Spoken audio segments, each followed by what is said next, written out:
Artinya tidak semua orang wajib mengerjakan haji, tapi hanya orang-orang yang sudah mampu mengerjakan haji saja. Makanya ayatnya walillahi 'alan nasi hajjul bait man istata'a ilaihi sabila.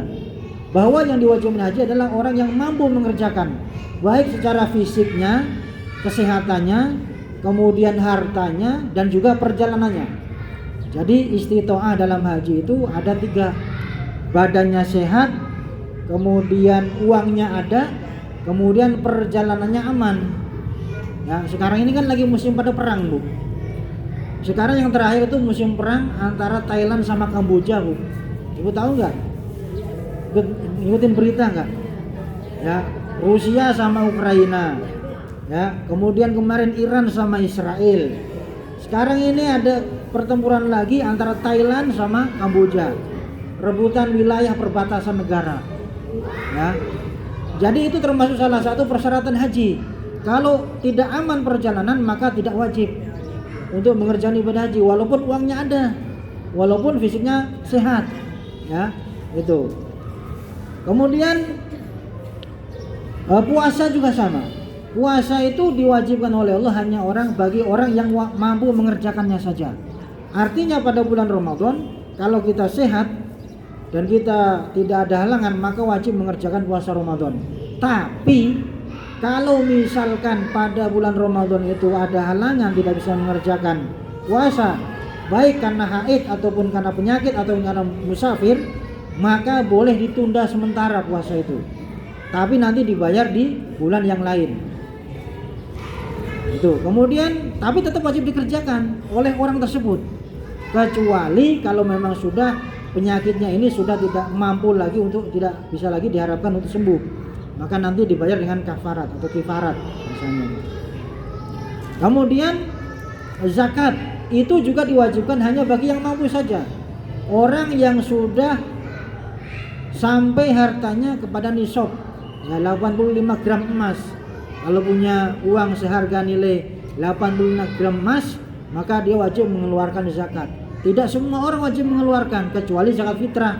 Kalau zakat fitrah memang semuanya wajib orang Islam, termasuk bayi yang baru lahir juga wajib zakat fitrah karena ringan, cuma bayar 2,5 atau 2,7 kilogram. Ya, Bu ya. Nah, itu semuanya wajib bayar. Tapi kalau yang zakat mal ini hanya orang yang memiliki harta saja. Kemudian sholat itu wajib dikerjakan dalam keadaan apapun selama orang itu dia masih mampu mengerjakannya, masih sadar dan masih ingatannya masih kuat. Ya, maka sampai diberikan keringanan oleh Allah sampai bisa dikerjakan boleh dengan menggunakan isyarat mata. Saking pentingnya sholat. Ya, gitu. Nah, ini yang akan kita bahas adalah masalah hukum daripada haji dan umroh. Ya. Yang pertama hukum haji. Ini kita semuanya sudah paham, sudah jelas bahwa haji itu wajib. Ya, cuman kadang-kadang yang masalah umroh ini masih banyak yang tidak tahu tentang hukum umroh itu. Tapi kita bahas tentang masalah haji dulu. Ittafaqul ulama ala fardhiyatil haji marratan fil umri. Jadi haji itu yang diwajibkan cuma satu kali seumur hidup. Ya. Jadi wajib haji itu cuma satu kali. Maka sekarang ini bagi orang-orang yang sudah pernah haji sebaiknya dia memberikan kesempatan kepada orang yang belum pernah mengerjakan haji supaya antriannya tidak terlalu jauh, tidak sampai puluhan tahun. Karena haji itu yang wajib cuma satu kali, ya, cuma satu kali. Dalilnya dalam surat Al-Imran 97. A'udzubillahi minasyaitonir rajim. Walillahi 'alan nasi hajjul baiti man istata'a ilaihi sabila wa man kafara fa innallaha ghaniyyun 'anil 'alamin. Ya, bahwasanya haji itu hanya diwajibkan bagi orang yang istita'ah, orang yang mampu mengerjakannya saja. Tadi itu uangnya ada, kemudian fisiknya sehat, kesehatannya sehat, kemudian perjalanannya aman, maka wajib untuk mengerjakan haji. Kemudian kalau hadisnya itu bisa dilihat dalam hadis yang kita semuanya sudah sering mendengarnya, yaitu berkaitan dengan 5 dasar dalam beragama. Bunyal Islamu ala khamsin, bahwa Islam itu disandarkan atas 5 hal. Yang pertama, syahadati alla ilaha illallah wa anna muhammadar rasulullah, bahwa orang ketika dia mau masuk Islam, dia harus mengikrarkan dirinya dengan lisannya dengan mengucapkan syahadat. Ya, makanya iman itu ada 3 tahapan, ada 3 rangkaian, Bu. Iman itu tasdiqun bil qalbi, membenarkan dalam hati kita meyakini bahwasanya Allah adalah Tuhan kita. Kemudian tidak cukup dengan itu saja, tapi juga dilanjutkan dengan iqrarun bil lisan. Lisannya harus mengucapkan syahadat, asyhadu alla ilaha illallah, asyhadu anna muhammadar rasulullah. Kemudian wa amalun bil arkan. Tidak cukup dengan hati meyakini, lisan mengikrarkan dengan syahadat, tapi juga harus diamalkan dengan perbuatan nyata. Salat itu ada gerak-geriknya. Haji ada manasik hajinya. Itu harus dikerjakan semuanya. Tidak cukup meyakini dan dengan syahadat saja.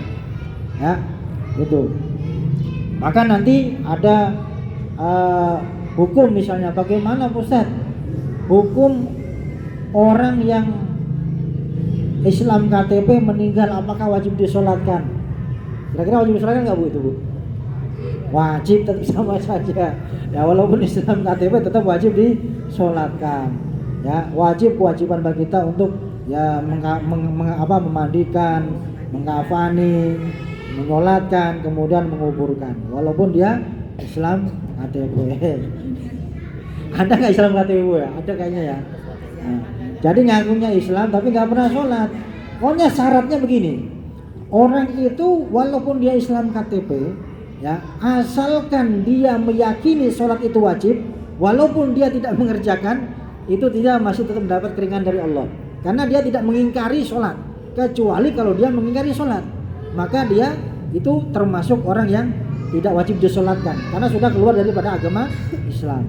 Ya, jadi orang yang tidak sholat, asalkan dia masih meyakini bahwasanya sholat itu wajib, maka orang semacam itu tetap wajib disolatkan. Sama bulan Ramadan, ya, ada kan orang-orang yang nggak puasa juga kan, ngakunya mah Islam, tapi ketika Ramadan nggak pernah puasa Ramadan, tapi dia tidak meyakini dia meyakini bahwasanya puasa itu wajib, ya, maka orang semacam ini pun tetap wajib disolatkan. Tapi kewajiban kita yang tahu itu memberitahu orang tersebut. Orang yang nggak sholat tadi kita ingatkan, kita kasih tahu supaya dia mengerjakan sholat. Orang tadi yang tidak puasa kita ingatkan supaya dia mengerjakan puasa. Itu kewajiban kita. Kalau kita diam saja maka kita juga dosa. Tuh kan. Jadi jangan cuma ngomongin saja, tapi kita juga ingatkan orang itu, tambah dengan doakan. Mudah-mudahan disadarkan dan mau kembali kepada ajaran agama yang benar. Itu. Jadi itu dibahas dalam fikih, Bu. Orang yang Islam KTP tadi ngakunya Islam tapi nggak pernah sholat, nggak pernah puasa, asalkan dia dalam hatinya meyakini sholat itu wajib, puasa itu wajib, maka semacam itu dia wajib juga disolatkan dan menjadi kewajiban bagi kita. Nah, ini. Jadi dalil yang kedua daripada kewajiban haji ini adalah hadis Rasulullah, bunyal Islamu ala khamsin, bahwa Islam itu didasarkan atas 5 hal. Yang pertama syahadatu alla ilaha illallah wa anna muhammadar rasulullah. Ya, bersaksi bahwasanya tiada Tuhan selain Allah, kemudian Nabi Muhammad adalah utusannya Allah Subhanahu wa taala. Wa iqamis shalah, mendirikan salat, bukan mengerjakan salat ya, mendirikan salat. Itulah beratnya salat di sini, Bu. Bukan cuma bahasanya itu bukan fi'lus shalah atau i'malus shalah, tapi iqamatus shalah. Ya, mendirikan. Yang namanya mendirikan terus lurus, tegak, tidak miring kanan, tidak kiri. Makanya orang sholat itu dibahaskan dalam Al-Quran illa alal khasyi'in, hanya orang-orang yang khusyuk yang mampu mengerjakan sholat dengan benar itu. Ya, karena memang sholat itu ya kelihatannya memang ringan, ya, kelihatannya ringan, tapi sebenarnya kalau dihayati itu berat. Illa alal khasyi'in, kecuali bagi orang-orang yang khusyuk. Ya. Jadi wa iqamis shalah wa ita'iz zakat, kemudian membayar zakat, ya. Wa hajjil bait, kemudian mengerjakan haji di Baitullah, wa shaumi Ramadan, mengerjakan puasa Ramadan.